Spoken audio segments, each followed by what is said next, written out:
With the school year almost over, the class of 2021 has been taking some time to reflect on the highs and lows of their high school experiences. They've agreed to share some of the things they've learned, along with some general advice, before they head off to begin a new chapter of their lives. It's very cliche, but it's the grades and kind of coming to terms with the fact that they don't define you and your grades aren't indicative of you as a person. For me personally, it was finding motivation to do work and pushing the boundaries of my comfort zone in a lot of ways was really hard. It's not necessarily how difficult the work is, but it's the amount of different things that I need to work on. The fact that I have to kind of figure out how to put that all together myself. The hardest part of high school was transitioning into like that new environment kind of, because every year is pretty different. So like freshman year to sophomore year to junior year and senior year, it's like all kind of different. So every year you kind of have to transition or adapt to new classes and like meet new people. It's always been like really difficult to balance schoolwork and social time while also extracurriculars and just time management with that and learning how much time to spend on each thing. And just that's been pretty hard for me to learn how to effectively do over the years. Especially during the pandemic when I have all this homework and there isn't really a separation. I think you have to create that separation between like your school and then your friends and your mental health.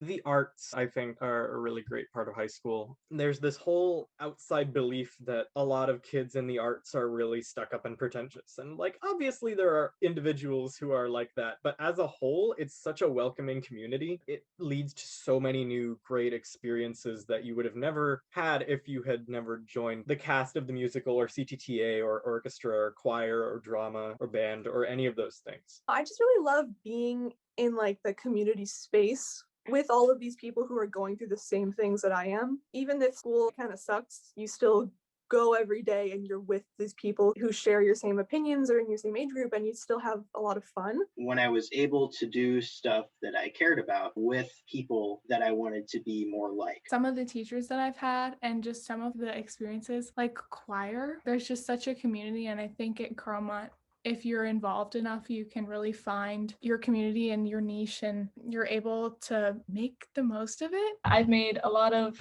memories and experiences that have been some of the best of my life. Just the experience itself, I went into high school thinking it was going to suck, and I was beyond surprised. It's honestly just a really nice time. Like, I've learned so much about myself. I've discovered a lot more about myself. I found and explored my passions and decided like what kind of person I want to be.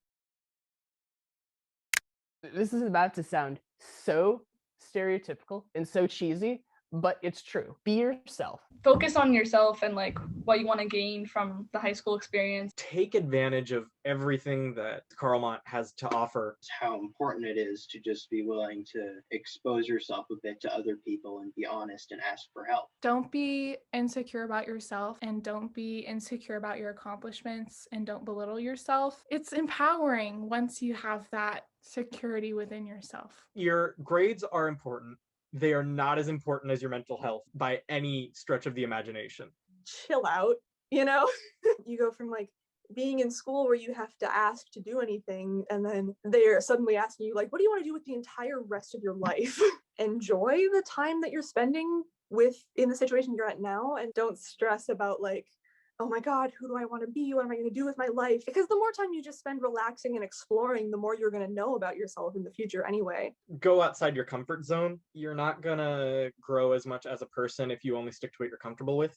Don't ever try to change yourself for other people. Be yourself. Find the type of people that you want in your life, the people who will treat you like how you want to be treated, and let yourself be happy. Reporting for Scott Center News, I'm Ruya Yaman.